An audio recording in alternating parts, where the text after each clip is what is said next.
Good morning, everybody. Thank you very much for having me here. It's a real honor to be able to speak at the ACCA, and wonderful a bunch of people this morning, and 3 men on a panel is an event. We don't often get to see that. So thank you for having me here. I feel it's a bit odd because a lot of the things you've heard this morning is what we often hear a lot of, and I think I was listening to Cynthia, thinking, oh, I was about to say this. This is another point I was going to make, and there is a lot of repetition that you'll hear from a lot of women who've been through the ladder all the way, with a lot of the same points that are going to come up. But they are being repetitive because they are so true, and on the ground it really is the same recurring themes that you hear. And I think one of the two of the most important things for me, at least to summarize, if I want to go back to speak to my younger self, is to say probably the two most important things are: be adaptable and don't underestimate yourself. And I think I've learned this the very hard way throughout my career, but I was thrown at the deep end pretty much every single time, and I've had to make some very hard decisions throughout my time. I use my hands a lot. Sorry, it's an Arabic thing. So I was French educated in Kuwait, so I was in a lycée. And I realized I wanted to study maths, and I had my family tell me, what are you going to do with that? There's nothing to do with this. What are you going to teach or become a researcher? I was like, well, I don't know. This is what I'm good at, and that's what I want to study. And I got hounded by everybody saying, it's not for women. You can't do anything with it anyway. Can you find something else to study? And the pressure was so big that when I went to university, I was also taken to university to the UK, and I didn't speak any English at the time. I only spoke French. My English was absolutely terrible. And so my father said to me at the time, oh, why don't you study genetics? That's a new science. You want to study science, right? I said, no, I want to study maths. No, genetics is a new science and it's up and coming. Why don't you do that? So I thought, okay, maybe I'll just take that. Seems everybody thinks I'm wrong. So I ended up in university, not speaking good English, in Sheffield, and studying genetics, ending up spending a lot of time in labs, which I hated. Then they wanted to give me a lot of vaccines because of the labs, and I was like, okay, that's it. I'm not tolerating this anymore. Went to my tutor, and I said, look, I need to move. I need to study maths. He goes, you've been 2 months into term. I said, give me an exam. I'll show you. I know what I'm doing. I know what I'm talking about. So luckily, I pushed and pushed and pushed, and they accepted to give me an exam and moved me into maths. Moved back into London, went to UCL because I thought this is not the place for me, and I'll do better in London. And then I realized, oh, I'm actually, now I'm doing really well, and I did really well in maths, and I didn't need English because there's a language on its own. So it gave me time to learn the language on top of, and be a little bit more fluent in it. Then I ended up going to Imperial to do my MBA, and my first job was at Payne Webber as a repo analyst, and then I went on to repo trading. So the reason I'm saying this, I wanted to say one of the points that was brought up, and it is so true, is don't get scared. Don't stand away from a challenge. Embrace a challenge. You're not supposed to know all the answers. You're not supposed to know every product out there, every profession out there. It is a work in progress, and that's just okay.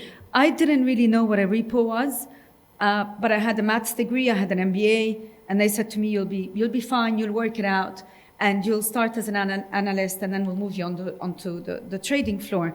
And I was like, okay, I've got to read up about this because I'm not really sure. It wasn't rocket science, but nothing is if you study enough for it. If you keep learning and challenging yourself, you will learn new skills, you will learn new products. And I I think a lot of women I see still shy away from, well, I'm not really sure, as you've heard, I'm not really sure I should apply for this, or I'm not really sure I should, okay, you shouldn't maybe be going something 180 degrees away, you know, on the other side of the spectrum, but within your industry, take up a challenge, embrace a challenge. It is really important to keep innovating yourself and to adapt. We do live in a world of change and speed. Sticking into your own box and not adapting to how the world's evolving it just restricts you, where you not necessarily giving yourself the opportunities that could present themselves in other firms or other career spots that you're potentially missing out on. And maybe one of the things that I find people and a lot of women in the industry, they are worried about what am I doing next? Do I always have to move up? A career ladder isn't like that. It is like this, and it really is like this. And when you see these graphs, they are true. I've had to take twice actually in my career difficult positions where I was paid a lot less, and where I was not taking as much responsibility. But I've done this because that gave me a springboard. I took this particular position because I knew that this is going to open doors for me in a market that I'm not very familiar with. This is going to give me a completely different spectrum. Yes, I'm paid less. Yes, I'm taking less responsibility, but that's not why I'm taking this job. And this is not why this career move is important to me. It is important because it opens new doors to me, and it springboarded me onto much bigger and much wider aspects later. And so don't be afraid to take a loss leader. But one maybe other point that I wanted to, and I know it's come up, but it will always come up. Networking is vital in any business you're in. I think now we see women do a lot more of it. They didn't. I mean, I was thrown on a trading floor, and I was in the city of London for over 10 years, and 6 years of them were on trading floors where you had to network. It was just part of your working day that you finished from the floor and you went for a drink, or you went for a coffee, or you went with people here and there, and it is part of your day. And you know, these people come up over and over again in your career, and you meet them and you realize your network is vital. Your network is really important. Spend time with people, get to know them, understand what challenges they are facing. It helps guide you and give you a little bit more of a different perspective to the perspective you're giving yourself.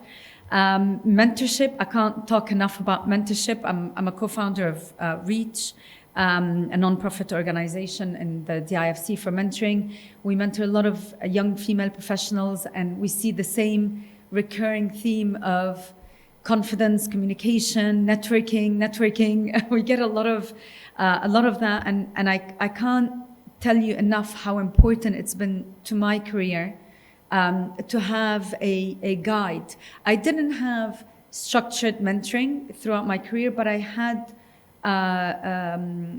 role, you know, a leader in my industry that I was friendly enough with, where I could pick up the phone and say, you know what, I'm really struggling here.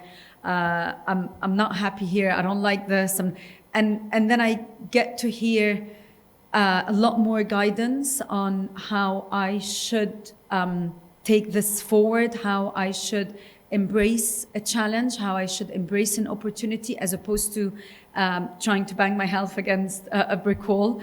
And these things are they are very important to a career. Mentoring is very important. Do find someone in your, if it's not through structured mentoring, in your organization, in another organization, within your industry or outside the industry, a business leader that can support you and advise you and guide you. I think I've been told my 10 minutes are almost over. Normally I talk a lot, but I wanted to say, don't be put off by any brick walls that you face. I've had a lot of instances. Investment banking, trading is a rough industry, but it's all I've known, so I'm kind of used to it.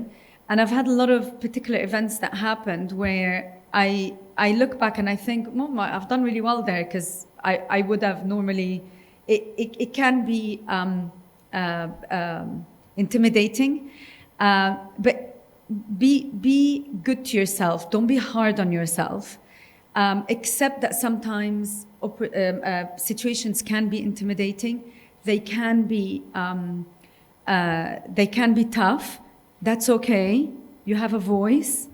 You have a mind, and you can speak your opinion. It doesn't have to be a fight. It can just simply be stating your facts, digest the information that's been given to you, digest the situation that you're in, and enjoy the ride. Thank you. Thank you.